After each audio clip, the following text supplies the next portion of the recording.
இந்த நேரத்தில் நம்முடைய நடிகர் திரு ஆனந்தராஜ் அவர்கள் இணைந்திருக்கிறார். சார் வணக்கம். மனோஜ் இப்போ இல்லை, மரணம் அடைந்து விட்டார் அப்படின்ற செய்தி உங்களுக்கு எவ்வளோ அதிர்ச்சியாக இருக்குது? அவருடனான நினைவுகளை பகிர்ந்துக்கங்க. சார் வணக்கம். இது கொஞ்சம் அதிர்ச்சியான விஷயம் தான் சார். அதிர்ச்சின்னா பேரதிர்ச்சின்னு சொல்லலாம். நான் இப்போதான் ரீசெண்டாக ஒரு சின்ன ஒரு முடிவு எடுத்தேன். கொஞ்சம் வயது மூத்த ஒரு நடிகர்களை அல்லது நடிகர்கள் அல்லது இயக்குநர்கள் எல்லாரையும் சென்று சும்மா ஒரு மரியாதைக்கு ஒரு பார்த்துட்டு வரலாம் அப்படின்னு ஒரு சின்ன ஒரு முடிவு எடுத்தேன்.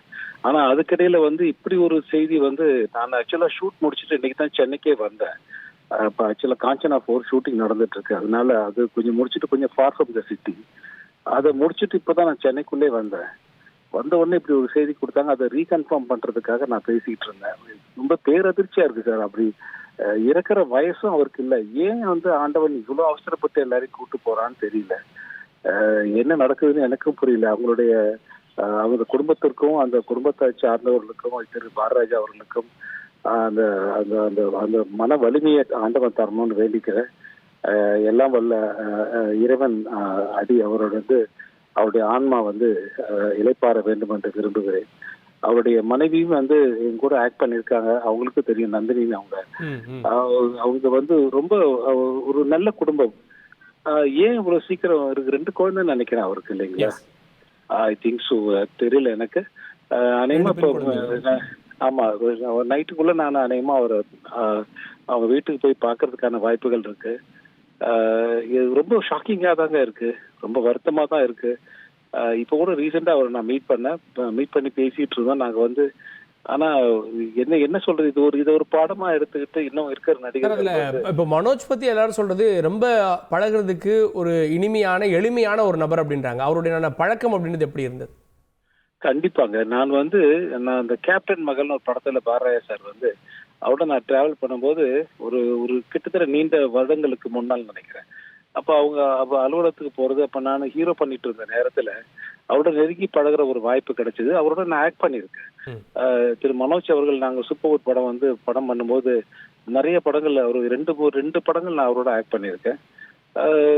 நல்ல பழக்கம், நல்ல அறிமுகம் இருக்கு. எனக்கு என்ன சொல்றதுன்னு தெரியலங்க. எனக்கு பெரிய வேதனைக்குரிய விஷயம்தான்.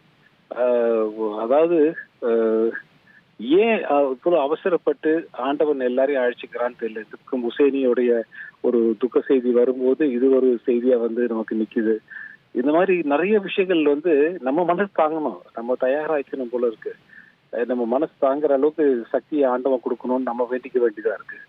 இந்த பக்கம் அவங்க குடும்பத்துக்கு ஒரு இரங்கல் சொல்லும் போது இதெல்லாம் தாங்குற வலிமையை நமக்கு தரணும் ஆண்டவன். நமக்கு தரணுன்றது அந்த குடும்பத்துக்கு இன்னும் ஒரு பெரிய இழப்பு தான். நமக்கு நம்ம பேசுறோம் ஒரு நிமிடம் நமக்கு ஐயோ அப்படியா நான் சொல்லுகிற போது பேசுகிற போது இவர் அவருக்கா தான் எல்லாரும் கேட்கிறாங்க. இந்த வேதனை அந்த குடும்பத்துக்கு மிகப்பெரிய இழப்பா இருக்கும். ஒரு நாள் அல்ல, ஆயுள் முழுக்க அந்த வருத்தம் அவங்களுக்கு இருந்துகிட்டே இருக்கும். அவங்களுக்கு துணையா இந்த திரையுலகம் திரு பாரராஜா அவர்களுக்கு ஒரு மிக சிறந்த இயக்குனர், ஒரு மிக சிறந்த நல்ல மனிதர்.